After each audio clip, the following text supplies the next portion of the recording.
quiconque. Et pour moi, c'est ça, parce qu'on n'attend pas l'État quand même sur quelque chose qu'il peut faire, il n'a pas fait.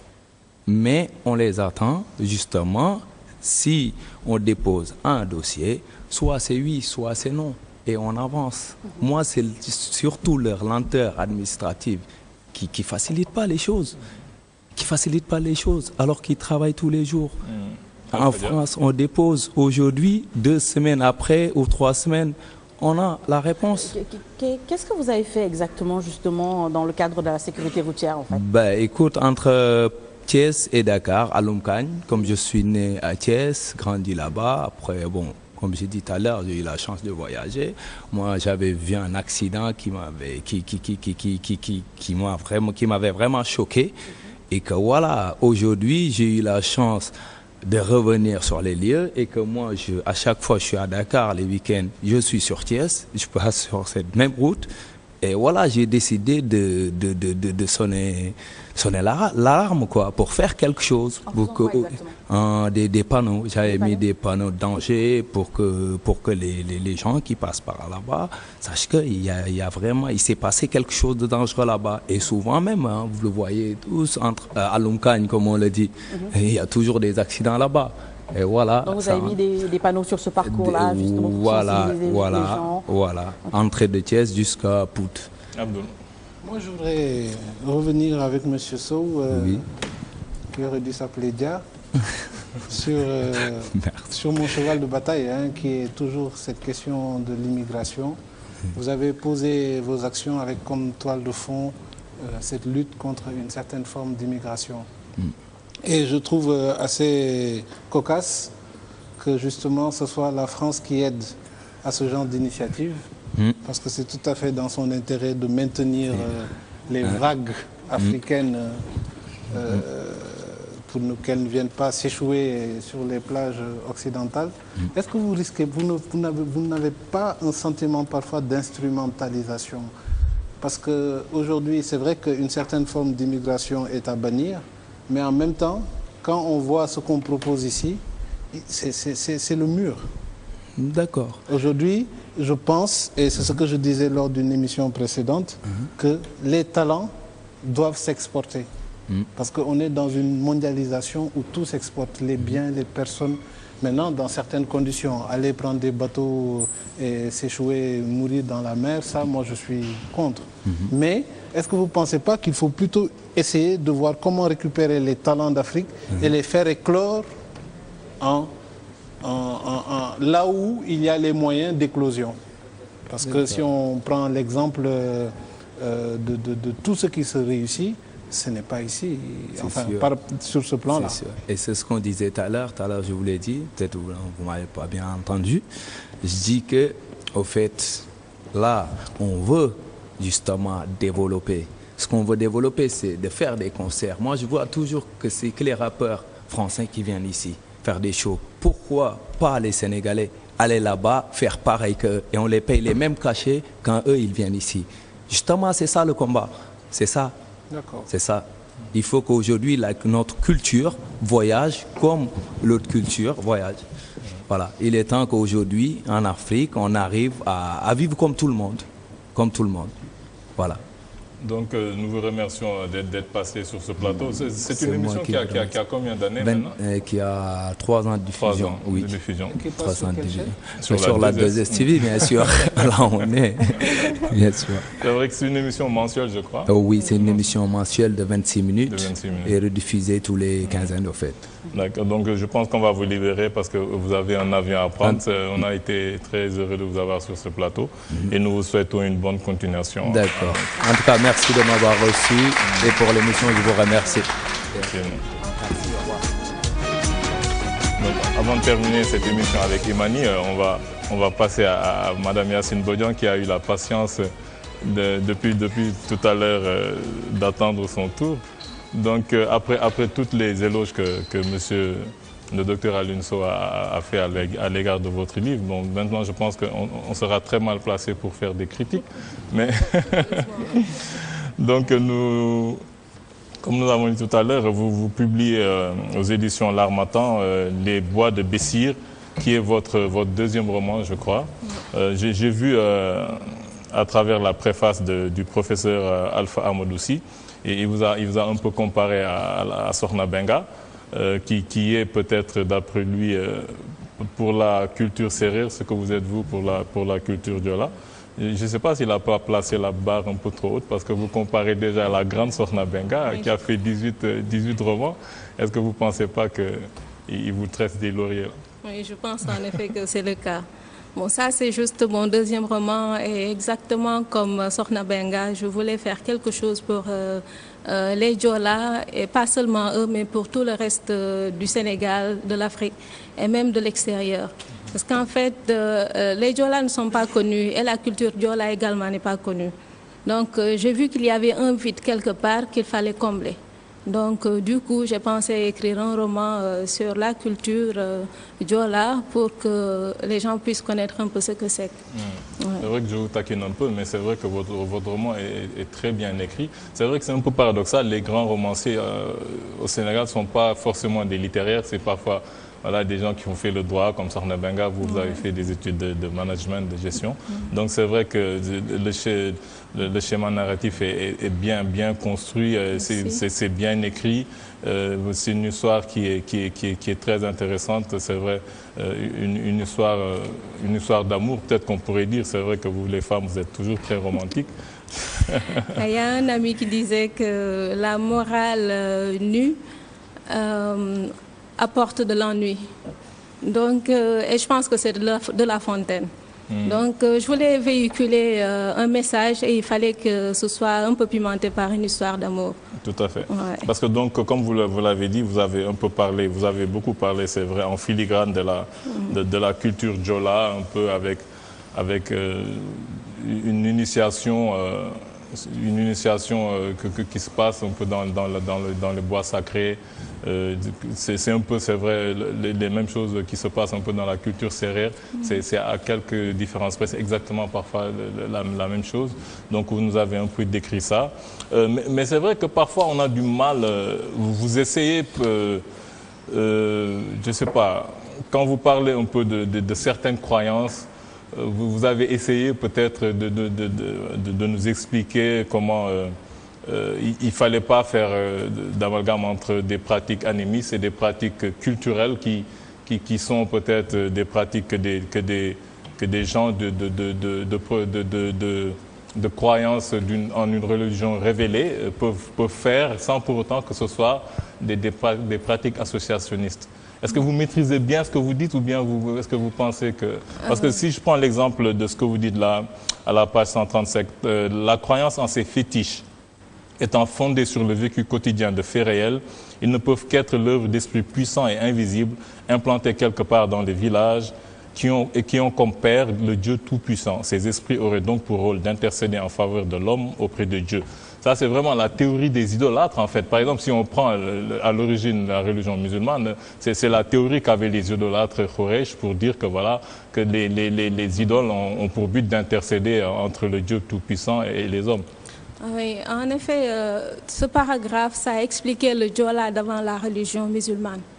Quand la religion musulmane est venue, les Diola, comme tous les peuples d'Arabie Saoudite, comme vous avez dit, ont essayé d'extraire tout ce qu'il y avait d'animisme dans leur culture pour apprendre tout ce qui était religieux dans l'islam. En fait, c'était ça. Bon, pour Bessir, par exemple, il n'y a pas d'animistes ni de chrétiens là-bas. C'est un village entièrement musulman, et même quand ils vont dans le bois sacré, c'est une prière qui dure plus de 2 heures de temps, voire 3 ou 4 heures de temps. Parce qu'ils sont habillés comme le demande la religion musulmane, c'est-à-dire que pour les hommes, je crois que c'est à partir de là jusqu'aux genoux. Et ensuite, ils font des prières tellement longues que quand on est vieux, on ne peut même pas se tenir debout. Ensuite, ils font comment dire, des incantations. Non, en fait, ce sont des prières, mais des bénédictions, des bénédictions pour ceux qui vont dans le bois sacré. Parce que vous dites, parce que ce qui est un peu paradoxal, c'est quand vous parlez du temple du djinn protecteur du village. Parce que quand on dit que maintenant que c'est le djinn qui protège le village, où est Dieu dans tout ça? Je pense que le djinn c'est reconnu par la religion. Oui, mais pas en tant que protecteur, je veux dire. C'est une créature comme nous. Oui, mais bon, Je ne sais pas si vous avez bien lu. Ouais, j'ai parlé de l'histoire du Joola. Donc, c'est-à-dire avant la religion et après la religion. Maintenant, quand vous parcourez les feuilles, vous voyez que le début, en fait, c'est vrai que je vais de temps en temps à l'avant la religion et je viens pour corriger ce qui se passe maintenant dans la réalité. Oui, mais tout ce qu'il y a, comme les peuples d'Arabie Saoudite, comme tous les autres, on a conservé la partie de la culture qui ne nuisait pas à la religion. Ouais. Donc, peut-être avant de passer la parole à mes camarades, je vais continuer à vous taquiner un peu. Moi, j'ai vu un peu ce côté, c'est vrai, je parlais de romantique. Moi, ce qui me dérange un peu, c'est que parfois, on associe trop souvent le romantisme au matérialisme. C'est-à-dire que pour qu'une histoire d'amour soit belle, il faudrait que ça se passe, que les gens aient des yachts, qu'on fasse des dîners, je sais pas, à bord d'un yacht. C'est-à-dire qu'on ne peut pas être romantique, vivre une histoire d'amour quand on est pauvre, quoi. Je veux dire, parfois, c'est un peu ça. Et on parlait tout de suite avec le professeur Diakité du fognon, voilà, de ces céréales, de ces belles céréales locales. Vous, quand le monsieur, il prépare à sa dulcinée un repas entre amoureux, c'est du canard à l'orange. Moi, j'aurais préféré que ce soit du... Oui, mais même du tcheremboum. Oh oui. C'est-à-dire que tu dises, mais mon chéri, qu'est-ce que tu as utilisé pour faire le tcheremboum? Est-ce que c'est du chou ou bien c'est du nebadaï, des trucs comme ça? Mais voilà, c'est du canard laqué, c'est du canard à l'orange. Pourquoi c'est cliché, quoi? Pourquoi, exactement, pourquoi c'est cliché? Parce que je ne voulais pas que mon roman soit un roman typiquement casamançais ou typiquement sénégalais. En fait, c'est un roman international, c'est ce que je voulais. Mais ce sont des Africains qui sont dans votre roman. Même les Africains, ils ne sont pas seulement au Sénégal. Mais le canard à l'orange, je suis désolé, c'est pas un plat sénégalais, c'est pas un plat... Le canard à l'orange, nous, on le fait à la maison. Ah bon? Oui. Non, mais alors là, ouais, on comprend mieux. Peut-être que nous, on a... Et puis, j'ai un ami qui me disait que tu as parlé de jambon. Je lui dis, mais non, je suis désolée, il y a des jambons au bœuf. Bien sûr, ouais. Non, le problème, c'est pas le jambon, le problème, c'est le canard. Il a pensé que le jambon, c'était uniquement du jambon du porc, alors que ce n'est pas le cas. Non, je veux dire que comme vous êtes très ancré dans la tradition et vous avez parlé beaucoup de culture, moi j'aurais vraiment préféré qu'on nous parle de fognon, de tcheremboum et de tcherébassi, peut-être que de canard. Vous savez, la tradition... Non, mais j'ai remarqué vraiment que voilà, on veut associer voilà, tout ce qui est romantisme, tout ce qui est histoire d'amour à ce qui est matériel, à ce qui est, voilà, que ce soit de belles voitures, voilà. Donc les pauvres, ils vivront pas d'histoire d'amour, en fait. J'ai vu qu'il y avait beaucoup de romans africains qui ne parlaient que de pauvreté. Et je pense que c'est assez. La pauvreté, c'est vraiment quelque chose qu'on doit changer aujourd'hui. Il y a la mondialisation, comme je dis, mais il y a aussi le rêve est permis. Il faut se baser sur nos cultures pour aller vers ça. Oui, mais parce que je ne pense pas que manger du canard à l'orange, ce soit un rêve. Moi, je préfère manger du tcherébassi plutôt que de manger du canard à l'orange. Moi, je préfère manger du canard à l'orange. Non, du tchèbu Joola. Je ne sais pas si vous connaissez. Aujourd'hui, très bien. Moi, j'adore. J'adore le tchèbu Joola. Mais il fallait nous parler de tchèbu Joola avec les netetou, les souls là, et avec le tir, voilà, les crevettes. Moi, j'aurais préféré. Mais je n'écrivais pas ce roman pour moi. Je l'écrivais pour tout le monde, pour le monde entier. Je pense que je m'en parle, mes camarades.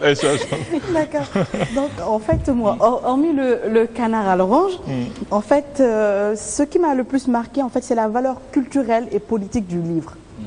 Donc, en fait, ça nous apprend beaucoup sur la culture Joola et sur, si je peux le dire ainsi, sur la mentalité, justement. Et ça m'a ramené en fait à la crise Casa16. Ça m'a ramené à la crise Casa16. Parce que je pense qu'en fait, les Casamançais n'aiment pas qu'on dit Casa16. La crise Casa16, autant pour moi alors. Donc en fait, moi je pense que ce livre en fait pourrait beaucoup servir justement dans une tentative de résolution de la crise, parce qu'en fait elle permet de connaître un peu plus la culture Joola, les valeurs qu'elle incarne. Parce que par exemple, dans un chapitre du livre, vous dites que dans la culture Joola, la vie est sacrée, la valeur de la vie est sacrée.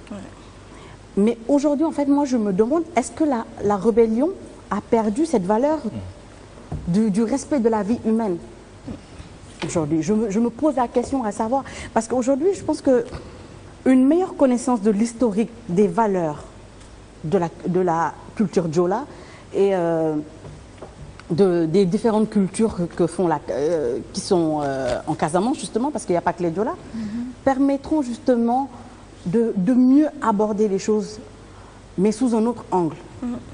Parce que juste là, toutes les autres tentatives semblent avoir échoué, malheureusement. Mais aujourd'hui, en fait, dans le paragraphe, par exemple, à la page 148, vous dites que la rébellion qui étouffe aujourd'hui la région n'est rien d'autre que le résultat d'un faux calcul dont l'énoncé mal lu n'a pas été compris. Ouais. En fait, je ne voulais pas trop entrer dans un débat politique, mais il est vrai que la Casamance a souffert de beaucoup d'ignorance de la part des anciens présidents qui ont précédé le président d'aujourd'hui. Je ne sais pas s'il va vouloir faire quelque chose, mais comme je l'ai mentionné dans le livre, il y a eu une colonisation et la colonisation n'a pas fini. Parce que tout simplement, le Diola n'a jamais accepté d'être colonisé et c'est toujours le cas. Il y a eu des usines qui avaient été placées là-bas et en fait, ils n'avaient pas pris de Casamance pour gérer ces usines. Et là, ce qu'on voit, c'est qu'aujourd'hui, il n'y a absolument rien en Casamance.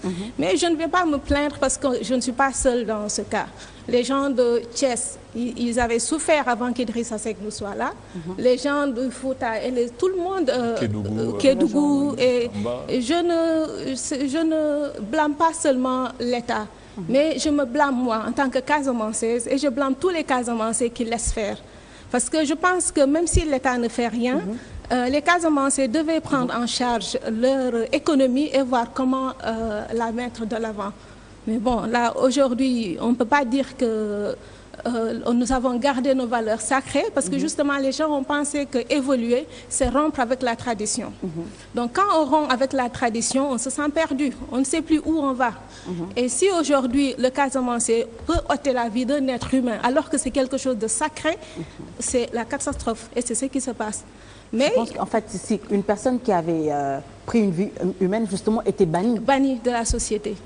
S'il n'était pas banni, comme c'est mentionné dans le roman, toute sa famille était maudite, en quelque sorte. Alors qu'aujourd'hui, la Casamance est un champ de mine. Le champ de mine. Mais il ne faut pas oublier qu'il n'y a pas que les rebelles en Casamance en ce moment.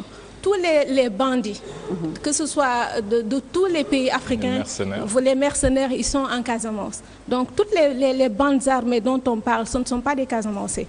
La majeure partie, ce sont des Libyens, ou plutôt des Libériens, des Nigériens, ou bien des Guinéens. Mais il n'y a pas que des Casamançais. Et je pense que ceux qui ont gardé encore le culte du sacré ne tuent pas des êtres humains. Babacar. Voilà, merci. Yacine, moi je voudrais d'abord vous féliciter, vous rendre hommage pour cette production littéraire de haute facture.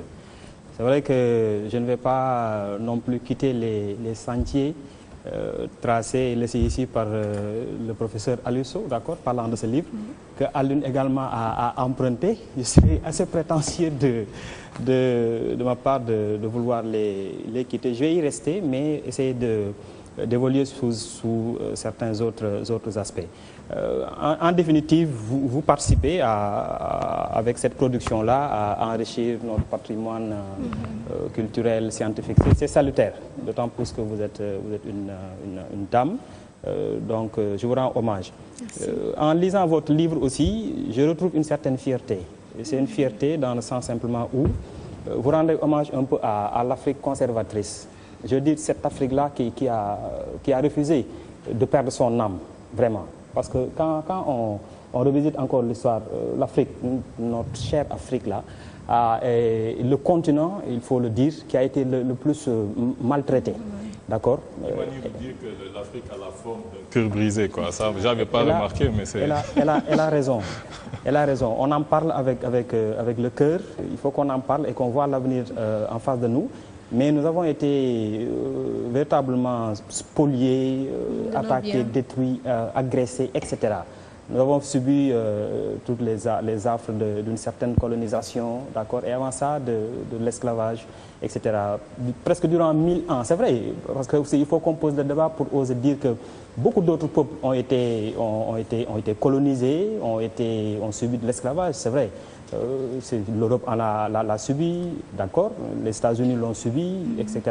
Mais jamais autant que l'Afrique, jamais autant l'homme noir n'a été aussi blessé, agressé dans son amour. Parce que c'est celui qui s'adaptait le mieux. Et ça, voilà, ouais. C'est pour ça justement que c'est important. Nous avons su, malgré tout ça, garder une certaine âme. Et donc être encore debout aujourd'hui pour faire face au monde. Même si encore il ne faut pas l'occulter, aujourd'hui encore une certaine forme de domination, n'est-ce pas, est exercée sur le continent et sur l'homme noir en tant que tel. C'est une domination économique, d'accord, culturelle, médiatique, etc. Mais je pense que l'Afrique se bat. Et vous avez raison, c'est pas pour vous... Je ne suis pas complètement de votre côté, hein, quand Alioune a soulevé la question du canard à l'orange. Mais vous avez raison d'avoir voulu aujourd'hui mettre en valeur une autre Afrique. D'accord, que celle de misère, d'oppression, de ces fils ou filles qui ne croient pas véritablement en eux. En évoquant peut-être le canard à l'orange, vous développez l'interculturalité. D'accord, ce que nous sommes, nous allons chercher chez l'autre pour peut-être le ramener chez nous et qui peut-être également peut nous servir. C'est un peu ces aspects-là. C'est aussi salutaire, je reste dans le cadre toujours du conservatisme, que nous ayons une Afrique qui a aussi réussi, aujourd'hui encore, à conserver des systèmes de démocratie, d'accord, de gestion de la chose publique que nous avions bien avant l'arrivée de ces étrangers-là. Moi, par exemple, j'ai eu l'opportunité de me rendre à Oussouye, de rencontrer le roi, comment il s'appelle encore, Simlibaye Diédhiou, je crois que c'est ça. Hein, qui symbolise vraiment tout un mythe avec son chéchia rouge, son port rouge, etc. Et qui est encore aujourd'hui conservateur, gardien des valeurs. Quand nous allons dans le Fouta avec Thierno Souleymane Baal, d'accord, on découvre que l'Afrique a vécu bien avant, n'est-ce pas, donc d'avoir été agressée, etc. Et c'est des valeurs que nous avons le devoir aujourd'hui de conserver et de renforcer. Et vous jouez votre partition dans cela. Maintenant, si je me rapporte, je suis toujours dans le livre, sur certains aspects, même si Aïcha l'a évoqué tantôt, je voudrais un petit peu y revenir avec vous. Quand, par exemple, je me réfère à la page 124 de votre ouvrage, 124, si je ne m'abuse. Oui. Vous parlez... C'est là où vous parlez de la Casamance, d'accord, qu'on connaît dans son histoire toujours rétive, d'accord, un petit peu à la domination coloniale, etc. En faisant un peu un triptyque pour justifier un peu peut-être la situation que nous vivons actuellement par rapport à la crise casamançaise. Vous évoquez cet aspect de répulsion ou de rejet justement que la Casamance a toujours mené, même contre le colon. Vous ajoutez un peu également l'isolement politique et économique, même avec l'État ou les différents États d'accord, sénégalais qui se sont succédés. Et vous terminez un peu également par dénoncer le non-accompagnement. Je veux dire qu'il y avait des sociétés d'intervention agricole mais qui n'ont pas été financées, donc les gens ont laissé ça a été laissé pour compte. Vous dénoncez même, je pense, les réformes financières sur la loi concernant le domaine national. Donc autant de choses qui pour vous peut-être justifient qu'aujourd'hui nous en soyons à l'étape de la contestation. Mais ça dure depuis 30 ans. Est-ce que pour vous, c'est-à-dire quand je lis, vous semblez un petit peu cautionné, d'accord? Est-ce que c'est suffisant pour dire oui, nous allons prendre les armes, etc. Est-ce que c'est suffisant pour continuer à verser le sang depuis 30 ans? Je suis foncièrement... Parce qu'en tant qu'intellectuel, je crois que c'est à vous aujourd'hui de prendre votre responsabilité. Toute forme de violence. Je suis foncièrement contre toute forme de violence. Comme je disais, je pense qu'il a dit que je suis assez traditionnaliste. Donc pour moi, la vie humaine est sacrée. Donc je ne peux pas cautionner une rébellion qui tue des gens. Mais une rébellion intellectuelle où il y a des gens qui peuvent écrire et rappeler aux Diola leurs valeurs ancestrales, qui n'était pas de tuer des gens. Je pense que c'est ça aujourd'hui mon combat. C'est rappeler les Diola, exactement, c'est ce que je suis en train de faire en ce moment. C'est pas pour une rébellion qui tue, je ne cautionne pas la religion, je ne cautionne pas... Mais est-ce que vos écrits sont accessibles aujourd'hui à ceux-là qui détiennent les armes, quoi, qui mènent le combat, qui refusent de laisser tomber depuis 30 ans? Je veux dire, c'est destiné plutôt à une élite qui est là, qui sait lire, qui sait vous comprendre, quoi. Mais à la base, sur le terrain, est-ce que ça permet de ils savent lire aussi, hein, vous savez, même le Coran est accessible à tout le monde. Seuls ceux qui ne veulent pas le prendre ne vont pas le chercher. Donc le livre est accessible à tout le monde parce qu'il est vendu à l'Harmattan et il est même vendu sur Internet. Ceux qui sont intéressés, ils peuvent aller le chercher. Mais si quelqu'un ne veut pas ouvrir ses yeux, on ne peut rien pour lui. Abdoul Alpha. Merci Abdoul. Moi, je reviens un peu sur ce que mes collègues ont dit. C'est concernant un peu les différentes dimensions du livre. Vous ne revendiquez que la dimension romanesque, histoire d'amour, et la dimension historique et culturelle. Mais je pense aussi qu'il y a une dimension politique et citoyenne très forte. Parce qu'en revisitant un peu l'histoire de la Casamance, on se rend compte qu'il y a eu des événements politiques qui l'ont marqué. Hein? Et vous avez une analyse très fine, notamment de cette évolution, parce qu'à un moment, vous dites dans le livre que, effectivement, le Diola est l'un des principaux résistants qui n'a jamais capitulé. Et il y a cette fameuse citation d'un des colons français, je ne sais plus si c'est... Van Vollenhoven, qui explique cette forme de résistance que je trouve magnifique, qui est une résistance passive, qui est une résistance, mais vraiment implacable. Ouais. C'est vrai. Et que, est-ce que ce ne serait pas justement cet ostracisme que les colons avaient instauré vis-à-vis des Casamançais, qui a perduré, qui s'est perpétué avec l'administration sénégalaise qui a pris le relais. Surtout si l'on sait que, en fait, il n'y a pas eu de véritable décolonisation, c'est une perpétuation du même système avec des personnes différentes, etc. Voilà. Donc, pour moi, ça c'est une révélation très forte. Ça veut dire qu'aujourd'hui, les germes de la crise casamançaise trouvent leurs origines dans cette résistance historique des Casamançais. Est-ce que vous confirmez cette théorie? Donc ça voudra dire qu'en fait, cette crise, elle est inéluctable. On ne pourra pas s'en sortir tant qu'il n'y a pas un changement de paradigme, un changement de conception dans les rapports qu'il doit y avoir avec la Casamance. Le deuxième point que je voulais évoquer, avant qu'on continue, je pense que le Sénégal est un et indivisible. Donc tout problème, qu'il soit en Casamance ou dans une autre région du Sénégal, doit trouver une solution, quel que soit le problème. Je ne pense pas que la crise casamançaise ne puisse pas avoir d'issue. Mais sa particularité, c'est que c'est une crise multiforme. Oui, non, pas multiforme. Politique, non, sa particularité, c'est qu'on refuse la domination. C'est juste que la Casamance souhaite que l'on fasse la même chose que ce que l'on fait dans les autres régions. Si vous voyez, bon, c'est vrai qu'on est une minorité, mais essayez de voir d'habitude combien de ministres la Casamance a souvent dans l'État. Et vous pensez que la Casamance est complètement traitée à part par rapport aux autres régions? C'est quand même fort, hein? C'est pas aussi homogène que ça. Je veux dire, c'est fort, et c'est pour ça que je ne voulais pas entrer dans ce débat politique. Il faut que les gens sachent que la Casamance, ce n'est pas seulement que les Diola. La Casamance, ce sont les Peuls, ce sont les Socé, c'est plein de...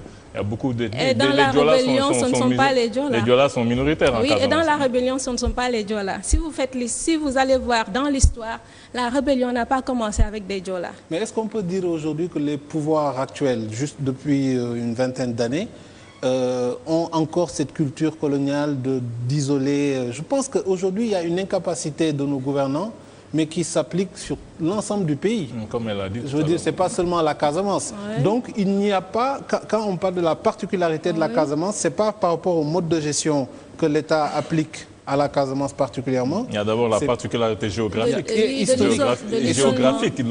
trouve au-delà de la Gambie. Il faut traverser la Gambie. Il y a ce côté-là, il y a aussi la particularité historique, parce que je pense que le fait qu'ils aient été les seuls résistants, parce que tout le monde a capitulé, sauf la Casamance, et qu'il n'y ait pas eu de véritable décolonisation, l'un expliquerait l'autre.